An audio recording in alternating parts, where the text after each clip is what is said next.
Hello students, आप देख रहे हैं कॉन्सेप्ट फॉर्मेशन क्लासेस और आज मैं कुलदीप सिंह आपके साथ में बात करने वाला हूं एनपीओ के रिसिप्ट एंड पेमेंट अकाउंट के बारे में। तो देखिए, इससे पहले हमने एनपीओ के कुछ बेसिक कंसेप्ट को समझा था पिछली वीडियो में। अगर आपने वो वीडियो नहीं देखी है तो लिंक डिस्क्रिप्शन में है, आप पहले वो वीडियो देख सकते हैं। आई होप आपको उस वीडियो से हेल्प मिली होगी एनपीओ के बेसिक कंसेप्ट को समझने में।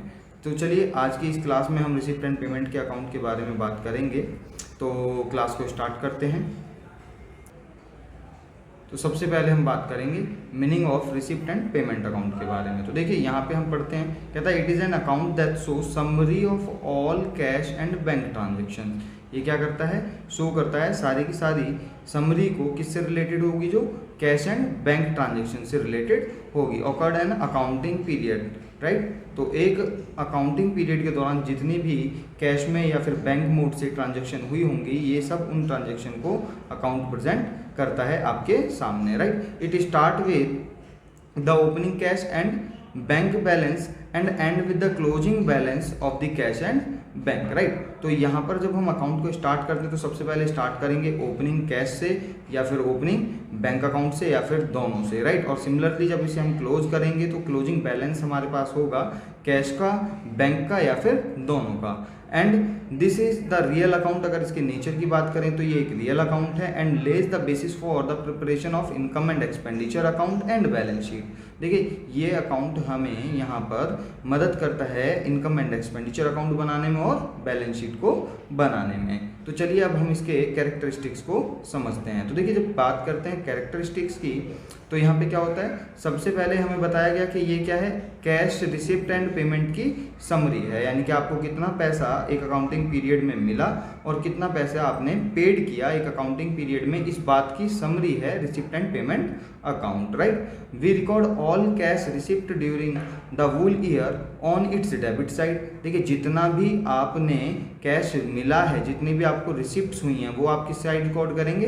डेबिट साइड पर रिकॉर्ड करेंगे। Whereas we write all the cash payment, जितना भी आपने पेमेंट किया है वो आप रिकॉर्ड करेंगे पूरे साल के दौरान जो भी पेमेंट आपने किया है क्रेडिट साइड पर, right. We include both receipt and payment in cash whether they are of capital and revenue nature. देखिए, यहाँ पे कोई फर्क नहीं पड़ेगा कि आपने जो रिसिप्ट किया है या पेमेंट किया है वो कैपिटल नेचर का था या रेवेन्यू नेचर का। यहाँ पे आपने दोनों को ही क्या कर लेना है? रिकॉर्ड कर लेना है, राइट। अब नेक्स्ट कहता है we record only cash transactions in receipt and payment account. देखिए, हाँ, यहाँ पे हम केवल उन्हीं ट्रांजेक्शन को रिकॉर्ड करेंगे जो कैश में हुई हैं, चाहे बैंकिंग मोड से हुई हूँ चाहे कैश में ही हुई हूँ, लेकिन कैश ट्रांजेक्शन को ही यहाँ पे रिकॉर्ड करना है। यानी कि जो आप क्रेडिट की ट्रांजेक्शन यानी कि उधार की जो ट्रांजेक्शन होती हैं उनकी यहाँ पे कोई बात नहीं करेंगे, राइट।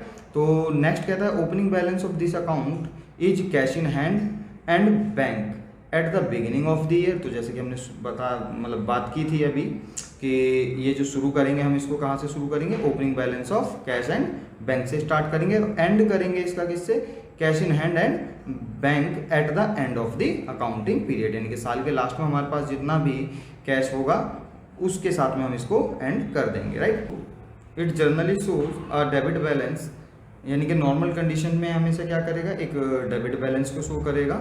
और in case of overdraft balance, अगर बैंक ओवरड्राफ्ट है या फिर कैश ओवरड्राफ्ट है तो उस केस में ये क्या करेगा? क्रेडिट बैलेंस भी शो कर सकता है, right. As non cash item such as depreciation, outstanding expense, accrued income are also shown in this account. इस सबको भी इसमें यहाँ पे दर्शाया जाएगा, राइट। तो चलिए, हम जरा इससे अब फॉर्मेट को समझते हैं। तो देखिए, जब बात करते हैं फॉर्मेट की तो जैसे कि हमने अभी 2 बार देखा कि हम इसको शुरू करेंगे कैश इन हैंड से और कैश एट बैंक से। तो दोनों के ओपनिंग बैलेंस हम यहाँ लिखेंगे और टोटल बाहर लिख देंगे। अब जितनी भी रिसिप्ट हुई हों, चाहे वो सब्सक्रिप्शन से हुई हो, जर्नल डोनेशन से हुई हो, न्यूज़पेपर को बेचने से हुई हो, कोई भी रिसिप्ट हमें हुई हो तो वो हम यहाँ पे डेबिट साइड पर लिख देंगे। और सिमिलरली यहाँ पे क्या करेंगे? अगर बैंक ओवरड्राफ्ट होगा, जैसे कि हमने अभी बात की, तो ओवरड्राफ्ट को हम क्या करेंगे? पेमेंट साइड के यानी कि क्रेडिट साइड पे दिखा देंगे, राइट। अब बाकी जो हमने पेमेंट की होंगी, चाहे वो सैलरी एंड वेजेस की पेमेंट की हो, रेंट वगैरह पे किया हो, इंश्योरेंस पेड किया हो, जो भी पेमेंट की होगी, ऑनरेरियम पे किया हो किसी को, तो इस तरह की पेमेंट जो भी या पेमेंट जो या कहें या फिर जो भी खर्चे हमने किए हैं वो सब हम यहाँ पर क्रेडिट साइड पर दिखा देंगे और लास्ट में हमारे पास क्या बच जाएगा, बैलेंस बच जाएगा। तो बैलेंस जो बचेगा हमारे पास हो सकता है कुछ कैश इन हैंड बच जाए या फिर कुछ कैश एट बैंक बच जाए। तो लास्ट में हम दोनों को टोटल करेंगे और बाहर लिख देंगे कि हमारे पास कितना कैश इन हैंड और कैश एट बैंक बचा है। लेकिन क्या होता है कई बार ये ना बच करके, जैसे कि हमने जाना कि कुछ अगर कंडीशन है जहाँ पर कि ओवरड्राफ्ट होगा तो यहाँ पर बैलेंस बच जाएगा आपका एज पर ओवरड्राफ्ट, राइट। तो ये हमारी बात रही कुछ फॉर्मेट की। आइए चलो ये इसके कुछ क्वेश्चंस को हम समझते हैं जिससे हमें बातें कुछ और क्लियर हो जाएं। तो देखिए हम क्वेश्चन नंबर 1 को यहाँ पे डिस्कस कर रहे हैं। तो कोई बंगाल क्रेडिट क्लब है जहाँ पे हम बात करते हैं ये इनॉग्रेटेड हुआ है, 1 अप्रैल 2018 को। तो देखिए इसी साल ही इसको बनाया गया है, तो ओपनिंग हमारे पास कोई बैलेंस नहीं होगा। It had the following receipt and payment during the year ended March 31, 2019। तो देखिए 31 तो हमारा अकाउंटिंग पीरियड अगर हम यहाँ पे देखें तो हमारा अकाउंटिंग पीरियड 1 अप्रैल 18 से हो जाएगा 31 मार्च 19, राइट। अब 31 मार्च 19 तक हमें कुछ रिसिप्ट जो मिली है वो हमें दे रखी हैं। तो हम यहाँ पे उन रिसिप्ट को लिख लेंगे। तो सबसे पहले हम लिखते हैं रिसिप्ट में एंट्रेंस फीस। तो टू एंट्रेंस फीस, राइट। तो एंट्रेंस फीस कितनी है, 10,000 रुपये, राइट। अब देखिए नेक्स्ट है सब्सक्रिप्शन। तो हम लिख देंगे टू सब्सक्रिप्शन, क्योंकि सब्सक्रिप्शन भी हमें मिला होगा। तो सब्सक्रिप्शन हमें कितना मिला है दोस्त, सब्सक्रिप्शन हमें मिला है 60,000 रुपये।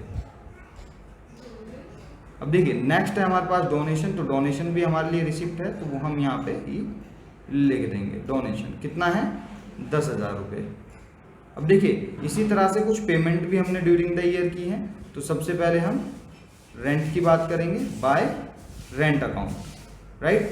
तो रेंट में जब आप देखेंगे तो 15,000 रुपये हमने रेंट पेड किया है। नेक्स्ट हम पढ़ते हैं न्यूज़पेपर एंड मैगजीन। हमने न्यूज़पेपर एंड मैगजीन खरीदी हैं, तो उसकी बात हम यहाँ पे कर रहे हैं। तो उसके लिए हमने कुछ पेमेंट की होगी, तो वो सब हम यहाँ पे लिख देंगे, ठीक है। न्यूज़पेपर एंड मैगजीन 8,000 रुपये, सॉरी, ठीक है। नेक्स्ट बोलता है इन्वेस्टमेंट्स। तो देखिए इन्वेस्टमेंट के बारे में जब हम बात करते हैं तो हम यहाँ लिख देंगे बाय इन्वेस्टमेंट। अब देखिए इन्वेस्टमेंट कितनी की है हमने, 30,000 रुपये की इन्वेस्टमेंट की है। नेक्स्ट आप देखें बाय स्टेशनरी। तो स्टेशनरी के लिए हमने कुछ पैसे पेड किए हैं। तो स्टेशनरी है हमारी 4,000 रुपये। और इस तरीके से हमने देखा आगे एंटरटेनमेंट के लिए भी हमने कुछ एक्सपेंस किया है। तो एंटरटेनमेंट, राइट, एंटरटेनमेंट के लिए हमने 3,000 रुपये खर्च किए हैं। उसके बाद में कुछ मिसलीनियस एक्सपेंस हमें दे रखे हैं, तो हम वो भी यहाँ पे लिख देंगे, मिसलीनियस एक्सपेंस। तो देखिए मिसलीनियस एक्सपेंस जो है वो 2,000 रुपये हैं, राइट। तो देखिए यहाँ पे हमने एक तरफ क्या लिख दिया, इस तरफ हमने सारी पेमेंट्स को लिख दिया, इस तरफ हमने सारी रिसिप्ट्स को लिख दिया। तो अब हम देखेंगे कि किधर हमारा टोटल ज़्यादा है। तो जैसे कि आप देख रहे हैं रिसिप्ट साइड पे हमारा टोटल ज़्यादा है, यानी कि 80,000 रुपये रिसिप्ट साइड पर हमारा टोटल है। तो हम 80,000 ही इधर लिख देंगे। और इस सबको टोटल करके जब हम इसमें से घटाएंगे तो हमारे पास कुछ बैलेंस बच जाएगा, जिसे हम यहाँ लिख देंगे बाय बैलेंस CD। तो देखिए ये बैलेंस हमारे पास कितना बचा, तो इसको टोटल करेंगे तो हमारे पास बैलेंस बच जाएगा 17,000 रुपये। तो इस तरीके से हमारा ये जो रिसिप्ट एंड पेमेंट अकाउंट है कंप्लीट हो गया है। इसी के साथ में चलिए हम एक और क्वेश्चन को ज़रा समझते हैं। तो देखिए क्वेश्चन नंबर 2 है हमारा, जो हमें कुछ इंफॉर्मेशन दे रहा है रिसिप्ट एंड पेमेंट अकाउंट को प्रिपेयर करने के लिए, राइट। तो इसका नाम है लॉन्ग टाउन स्पोर्ट्स क्लब और इसका भी अकाउंटिंग ईयर जो है वो कंप्लीट हो रहा है 31 मार्च 2019 को। तो सेम एज जैसे कि पिछली बार था, हमारा अकाउंटिंग पीरियड जो रहेगा 1/4/18 से 31 मार्च 19 तक रहेगा, राइट। तो हमें यहाँ पे ओपनिंग बैलेंस दे रखा है cash in hand and cash at bank. तो दोनों को हम लिख दे रहे हैं to balance BD, right. Cash हमें दे रखा है और बैंक हमें दे रखा है। दोनों को हम लिख देंगे कितना कितना, 50,000 हमारे पास ये है और 60,000 हमारे पास ये है। तो टोटल हमारे पास हो जाएगा 1,10,000 रुपये, राइट। तो उसके बाद में हमसे बोलता है कि सब्सक्रिप्शन भी हमें कुछ मिला है। तो टू सब्सक्रिप्शन। तो देखिए सब्सक्रिप्शन में हमें क्या क्या बातें बोलता है, कहता है हमें मिला है सब्सक्रिप्शन 2017-18 से रिलेटेड, हमें मिला है सब्सक्रिप्शन 2018-19 से रिलेटेड, हमें मिला है सब्सक्रिप्शन 2019 से 20 रिलेटेड, राइट। तो देखिए तीनों साल का, अब देखिए यहाँ पे हमें जितना टोटल मिला है, कब से मिला है, किस पीरियड से रिलेटेड मिला है, कुछ नहीं देखना है, सीधे सीधे तीनों को लिख देना है। तो ये मिला है हमें 4,000 रुपये, ये मिला है हमें 1,40,000 रुपये, ये मिला है हमें 8,000 रुपये। तो जब आप देखेंगे टोटल हमें कितना मिला है, तो 1,52,000 रुपीज़ आपको टोटल सब्सक्रिप्शन मिला है, राइट। उसके बाद में कहता है फर्नीचर परचेज। तो देखिए फर्नीचर जब परचेज किया होगा तो आपने पेमेंट की होगी, तो हम यहाँ पे लिख देंगे बाय फर्नीचर, बाय फर्नीचर। तो देखिए फर्नीचर हमने कितने का परचेज किया है, फर्नीचर हमने 70,000 रुपये का परचेज किया है, तो हम यहाँ पे लिख देंगे 70,000 रुपये, राइट। अब नेक्स्ट में देखिए क्या कहता है, जर्नल डोनेशंस। तो देखिए डोनेशंस हमें मिले होंगे, तो हम यहाँ पे लिख देंगे जर्नल डोनेशन, जनरल डोनेशन। देखिए डोनेशन दो प्रकार के होते हैं, एक जनरल और एक स्पेसिफिक। स्पेसिफिक मतलब जिस पर्पज़ के लिए मिला है केवल आप वही काम कर सकते हैं, और जनरल डोनेशन से हम अपनी मर्जी के अनुसार कोई भी मतलब काम कर सकते हैं जो भी हमें रिक्वायर्ड होगा, राइट। जनरल डोनेशन अमाउंट कितना था जी, तो जनरल डोनेशन हमें मिला था 20,000 रुपये, तो वो हम यहाँ पे लिख देंगे 20,000 रुपये, राइट। अब देखिए उसके बाद में नेक्स्ट है डोनेशन फॉर टूर्नामेंट। तो देखिए ये स्पेसिफिक डोनेशन है, मतलब टूर्नामेंट के लिए मिला है तो पैसा कहाँ खर्च कर सकते हैं, केवल टूर्नामेंट पर ही खर्च कर सकते हैं। तो टू डोनेशन फॉर टूर्नामेंट, तो इसको आप केवल टूर्नामेंट पे ही खर्च करेंगे, और ये वाला डोनेशन आप जहां आपकी इच्छा है वहां खर्च कर सकते हैं, 40,000 रुपये। अब आगे देखते हैं कि चैरिटी गिवन, यानी कि हमने कुछ पैसा दान दे दिया, तो हम चैरिटी को इस तरफ लिख देंगे क्योंकि हमारे लिए पेमेंट है, चैरिटी गिवन, राइट। हमने दिया है चैरिटी में पैसा, तो इधर आ जाएगा 10,000 रुपये, राइट। अब देखिए नेक्स्ट कहता है मैच एक्सपेंस। तो मैच के लिए कुछ खर्चे हो गए, तो आप यहाँ लिख देंगे बाय मैच एक्सपेंस। तो देखिए मैच एक्सपेंस कितना हुआ है आपका, 30,000 रुपये मैच एक्सपेंस हुआ है। नेक्स्ट हम देखते हैं सैलरीज। तो सैलरी देंगे तो भाई पेड करी होंगी हमने सैलरीज, तो आप इधर लिख देंगे सैलरीज पेमेंट साइड पर। तो कितने रुपए हमने सैलरी दी है, 63,600 रुपये हमने सैलरी दी है, राइट। अब देखिए आप यहाँ पे देख रहे हैं ऑनरेरियम हमने दिया है, और ऑनरेरियम हमारा है 4,000 रुपये, तो हम यहाँ पे लिख देंगे किसी को सम्मान में हमने 4,000 रुपये खर्च कर दिए। ऑनरेरियम कितना रुपये, 4,000 रुपये, राइट। अब आगे हम देखते हैं 4,000 रुपये के बाद में हमें अगली बात कह रहा है कि 12% इन्वेस्टमेंट हमने खरीद ली। तो इन्वेस्टमेंट खरीदी तो हमें पैसा पे करना पड़ेगा, 12% इन्वेस्टमेंट, सॉरी 12% इन्वेस्टमेंट। तो 12% इन्वेस्टमेंट में आपने देखी कितने रुपए की खरीदी, 60,000 रुपये की 12% इन्वेस्टमेंट आपने खरीदी, राइट। अब देखिए नेक्स्ट है एंट्रेंस फीस। तो एंट्रेंस फीस हमें मिला होगा, हमने एंट्रेंस फीस अपने मेंबर से ली होगी, राइट। तो हम यहाँ पे लिखेंगे एंट्रेंस फीस, तो जो कि है हमारी 4,000 रुपये, राइट। नेक्स्ट जब हम देखते हैं तो कहता है इंटरेस्ट ऑन 12% इन्वेस्टमेंट। तो देखिए यहाँ पे आ जाएगा interest on 12% investment, sorry receipt side में ही आएगा इंटरेस्ट, क्योंकि आपको जो इन्वेस्टमेंट आपने खरीदी थी ना उन पे ब्याज मिला है, तो मिला है तो आपका रिसिप्ट साइड पर आ जाएगा 6,000 रुपये, राइट। अब देखिए नेक्स्ट में हमें क्लोजिंग बैलेंस दे रखे हैं, तो यहाँ पे हम लिख देंगे बाय बैलेंस CD। अब देखिए हमें यहाँ पे दो बैलेंस दे रखे हैं, कैश इन हैंड और कैश एट बैंक। तो यहाँ पे हम लिख देंगे cash in hand, cash at bank. तो देखिए यहाँ पे हमें कैश इन हैंड 24,000 रुपये दिया हुआ है, तो हम 24,000 रुपये लिख देंगे, 24,000 रुपये।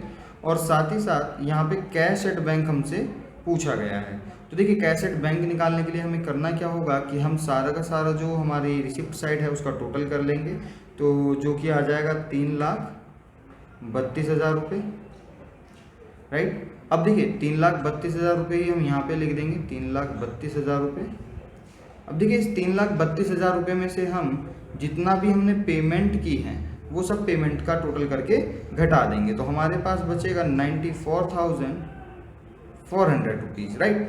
अब देखिए 94,000 में से 24,000 तो हमारे पास कैश इन हैंड है, तो हम कैश इन हैंड को इसमें से घटा दें तो हमें पास जो बच जाएगा वो बचेगा कैश एट बैंक, तो जो कि हमारे पास कितना बच जाएगा 70,000 रुपये, मतलब 70,400 रुपये, राइट। तो हमारा कैश एट बैंक कितना निकला हमारे लिए 70,400 रुपये, सिंपल। तो आई होप आपको ये क्वेश्चन भी समझ आया होगा। अगर कोई डाउट है तो आप मुझसे कमेंट सेक्शन में पूछ सकते हैं।